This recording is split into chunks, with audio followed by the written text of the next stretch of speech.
नमस्कार दोस्तों, मेरा नाम है डॉक्टर नम्रता श्रीवास्तव। मैं एक गवर्नमेंट होम्योपैथिक मेडिकल ऑफिसर हूं और आज इस वीडियो में एक बहुत ही गंभीर विषय पर आपको जानकारी देने जा रही हूं। जी हां, ये हार्ट से जुड़ी हुई एक बहुत ही कॉमन समस्या है and that is heart attack.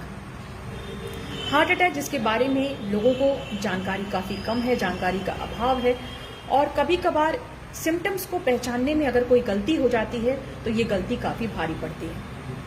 इसीलिए मैंने ये वीडियो बनाया ताकि अधिक से अधिक लोगों तक ये इन्फॉर्मेशन पहुंच सके कि हार्ट अटैक के वार्निंग साइंस क्या होते हैं, क्या सिम्टम्स होते हैं और क्या हमारी बॉडी हमें कुछ ऐसा सिम्टम बताती है कुछ दिनों पहले से ही कि हार्ट अटैक होने वाला है। जी हाँ, हमारी बॉडी एक बहुत ही एडवांस्ड मशीन कह लीजिए है और 1.5 से 2 महीना पहले से ही हमारी बॉडी में वार्निंग साइंस और सिग्नल्स आना शुरू हो जाते हैं कि हार्ट एक गंभीर समस्या की तरफ बढ़ रहा है।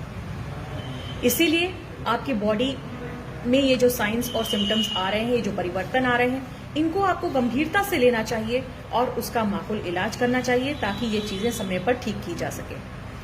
हार्ट अटैक आने के बाद जो पहला घंटा होता है उसको गोल्डन आवर कहा जाता है। गोल्डन आवर इसलिए कहा जाता है क्योंकि अगर इस दौरान उस पेशेंट को, उस व्यक्ति को अगर मेडिकल एड मिल जाती है, समय से अस्पताल पहुंचाया जाता है और इमरजेंसी ट्रीटमेंट मिलता है तो उस व्यक्ति की जान को बचाया जा सकता है।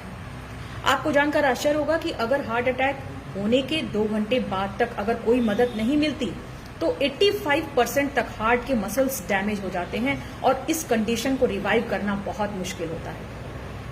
इसलिए हम सभी के लिए बहुत जरूरी है कि हार्ट के अटैक के जो साइंस एंड सिम्टम्स हैं, जो लक्षण हैं और किन कारणों की वजह से ये कंडीशन उत्पन्न होती है, इसके बारे में हम सभी को जानकारी रखनी चाहिए। तो चलिए आज बात कर लेते हैं 6 ऐसे सिम्टम्स के बारे में, साइंस एंड सिम्टम्स के बारे में जो कि एक इंडिकेशन देते हैं कि हार्ट में प्रॉब्लम है और इसको ट्रीटमेंट की जरूरत है। पहला symptom that is known as pain of the chest, यानी कि हार्ट का जो दर्द होता है और उसको बोलते हैं एंजाइना पेक्टोरिस। हार्ट का ये एक टिपिकल पेन होता है, यानी हार्ट का एक विशेष किस्म का दर्द होता है। इसकी विशेषता ये होती है कि ये सेंटर ऑफ द चेस्ट में होता है, एक मुट्ठी के आकार की तरफ होता है और कभी कभी थोड़ा उससे बड़ा। और ये पेन जो होता है ज्यादातर आपकी लेफ्ट आर्म में रेडिएट करता है, यानी कि बाएं बाजू में रेडिएट करता है। ये गले तक भी जा सकता है, आपके बाएं जबड़े तक जा सकता है और पीछे यानी पीठ में भी जा सकता है। कुछ केसेस में इसका दर्द दाहिनी बाजू में भी जाता है। ये एक टिपिकल एंजाइना का दर्द होता है और इसकी एक और खासियत होती है कि ये एक्सर्शन से, यानी कि सीढ़ी चढ़ने से, तेज चलने से, आपके गुस्से या किसी और इमोशन से ये बढ़ता है। लेकिन अगर आप रेस्ट कर लेते हैं, थोड़ा आराम कर लेते हैं, थोड़ा लेट जाते हैं, अपनी स्पीड को धीमा कर लेते हैं तो ये एंजाइना का दर्द धीमा हो जाता है, यानी आराम मिल जाता है। अक्सर लोग गलती क्या करते हैं कि जब उन्हें इस प्रकार का दर्द होता है और वो कुछ समय बाद आराम मिल जाता है तो उनको लगता है हम ठीक हो गए और अब किसी भी जांच पड़ताल की या ट्रीटमेंट की आवश्यकता नहीं है। लेकिन ये आपके लिए एक वार्निंग साइन होता है कि आप अपने दिल की विशेष देखभाल करना शुरू कर दीजिए और अब आपको सचेत हो जाना चाहिए। Second very important sign is breathlessness. Breathlessness यानी सांस का फूलना। वैसे तो सांस का फूलना कई कंडीशंस में हो सकता है, जैसे मान लीजिए अगर कोई दमा का रोगी है या लंग में इन्फेक्शन है या फिर सीओपीडी है तो भी उसको सांस फूलेगी। तो इसको डिफरेंशिएट कैसे करेंगे कि ये सांस फूलना हार्ट की वजह से है या लंग्स की वजह से, यानी फेफड़े की किसी समस्या की वजह से।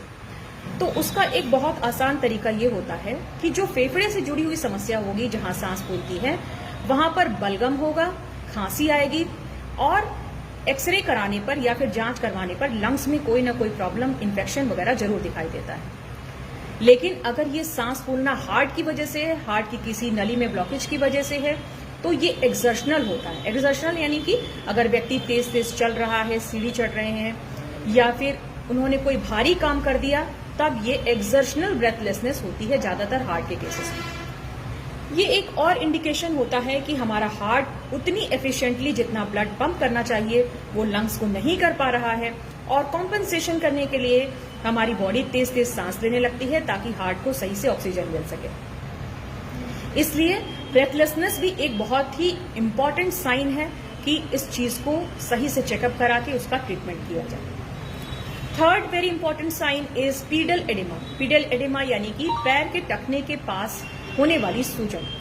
वैसे तो ये सूजन अन्य कारणों से भी हो सकती है, जैसे लीवर की बीमारी, किडनी की बीमारी या फिर मोटापे की वजह से। लेकिन अगर ये एडिमा के साथ यानी वहां पे अगर आप 30 सेकंड तक प्रेस करते हैं उस सूजन में, तो वहां पे एक गड्ढा टाइप का बन जाता है। इस सूजन के साथ अगर और भी सिम्टम मिल रहे हैं, जैसे चेस्ट पेन, एंजाइना का सिम्टम मिल रहा है, सांस फूल रही है, तो फिर ये एक स्ट्रांग इंडिकेशन होता है कि ये एडिमा यानी ये सूजन हार्ट की वजह से हो सकती है। आइए बात कर लेते हैं एक चौथे बहुत प्रमुख के कारण की, और वो है हाई ब्लड प्रेशर और high blood sugar.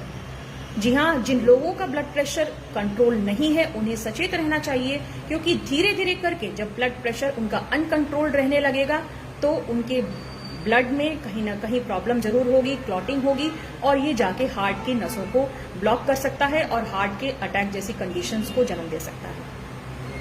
High blood sugar यानी ब्लड शुगर अगर कंट्रोल नहीं है तो ये हार्ट, किडनी, ब्रेन सभी चीजों को अफेक्ट करता है, और ये भी बहुत इंपॉर्टेंट कॉज होता है हार्ट अटैक का। Last but not the least हम बात कर लेते हैं गैस्ट्रिक डिस्टर्बेंस के बारे में। गैस्ट्रिक डिस्टर्बेंस यानी कि पेट से जुड़ी हुई समस्याओं के बारे में।